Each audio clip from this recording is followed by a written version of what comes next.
Yeah, I'm trying really to You help. have been totally disrespectful to everybody here. Well, I apologize then, and we have been Chairperson. so patient with you, It's not- disrespecting almost everybody. And this has gone into the record. We've been so patient with you. It's not the sense I get, but it's fine. Well, the record will speak for itself. Indeed. It has spoken for itself. And today, you decided to be totally disrespectful to this hearing. That was not my Not intention. only to us, but to everybody here.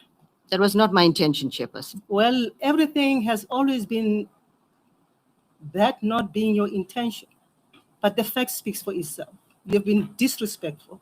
The National Director of Public Prosecutions, Advocate Jamila Batoyi, sparked controversy at the Nkabinde inquiry on Monday after she refused to return to the proceedings following a lunch adjournment, insisting she needed to consult legal counsel before continuing her testimony. Tension surfaced when the inquiry resumed and the chair attempted to confirm Batoyi's whereabouts. Cross-examiner Advocate Thembeka Ngqaitobi raised concern over her absence, suggesting the evidence leader clarify the situation, and said, "I think the best will be to ask my learned colleague who is leading the evidence to tell us where the witness is, because the witness does not appear to have returned from lunch." Advocate David Mahlomanyane, speaking for the evidence leading team, told the panel that the National Prosecuting Authority had informed them Batoyi wished to be excused in order to seek legal advice.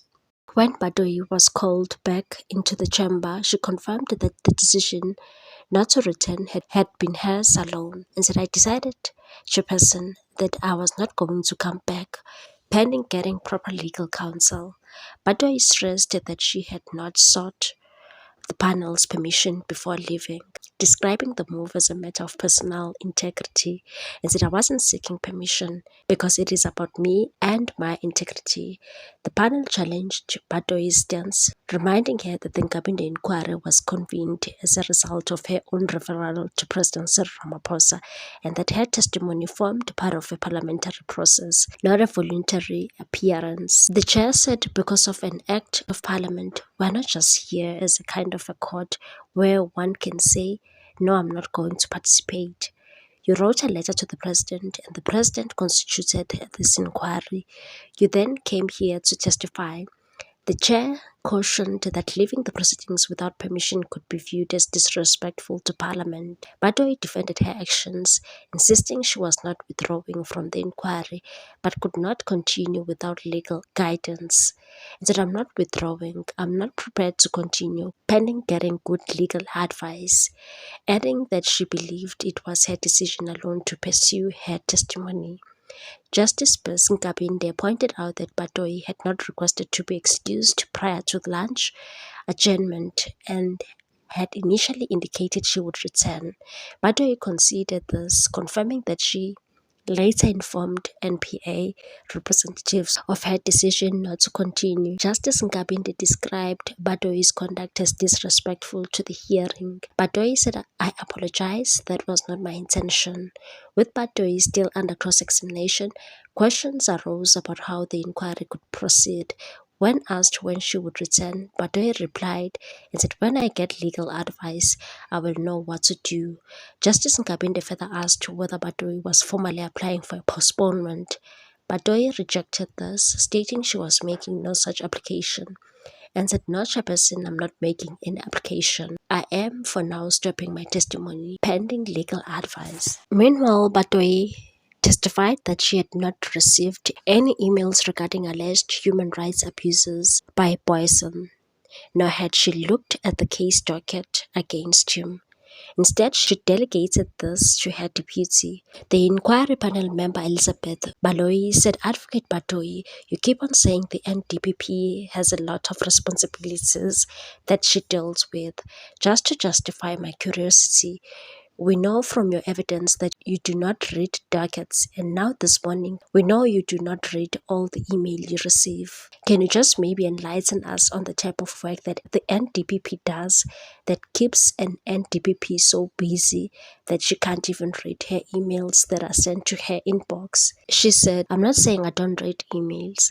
I read my emails, but when a Deputy National Director is copied, I expect that they will deal with it. Adding that her work involved high-level strategic functions such as justice initiatives and stakeholder management.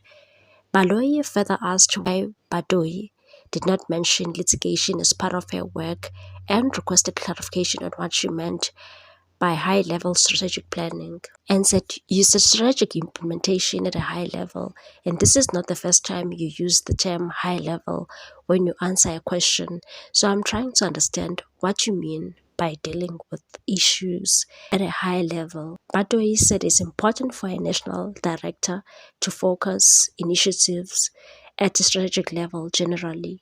She said operational matters were below the national director, and she occasionally received reports on legal operational issues in an organization that has nationwide reach with over 5,000 employees. Chauke's counsel advocate Tembaka Ngaitobi asked Batohi what she did when she received an email about abusive language from Boyson directed at a police inspector who acted as a whistleblower and reported human rights abuses allegedly committed by KwaZulu-Natal-based Ketamena Special Police Unit. And said, could you then explain yourself why a witness who is being threatened and intimidated and abused, who has reported that to you personally, you have not taken action to protect that witness? She responded and said, I cannot recall what exactly happened at the time, and it will be speculative of me to try and answer right now.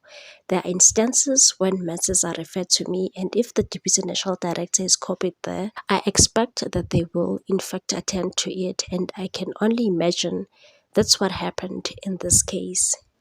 Ngaitobi said Deputy National Director Sibongile Mzinyathi did not take up the matter and there wasn't an oversight. Batohi testified on Friday. He reiterated that the matter was brought to her directly and prodded.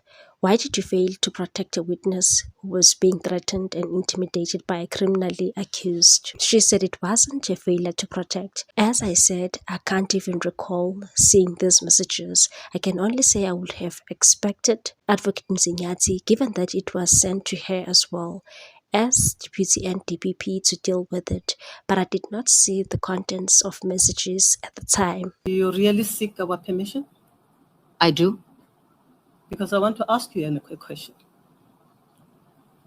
You told your counsel, it's not like you were requesting him to make an application.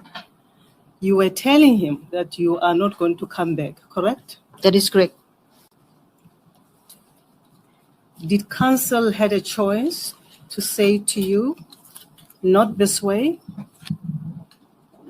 We didn't speak much. I told him that and he left.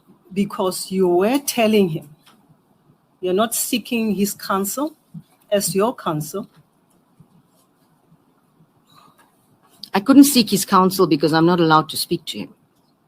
So I informed him that this is what I was going to do, and I was going to get legal advice, not from him, but legal advice. Well, if you could not speak to him, couldn't you then wait and speak for yourself? Chairperson, I wanted him to communicate that. So he had no choice but just to tell us what you wanted or what you had decided, correct? If you put it that way, then that's true. I suppose he had no What? choice. I don't know. If I put it that way, is that how you answer? I don't know if he had a choice or not, Chairperson. You told him to tell us, not so. Chairperson, I will not be shouted at here. I'm trying really to You help. have been totally disrespectful to everybody. What's your take on this one, people? Thanks for watching. Please subscribe for more news.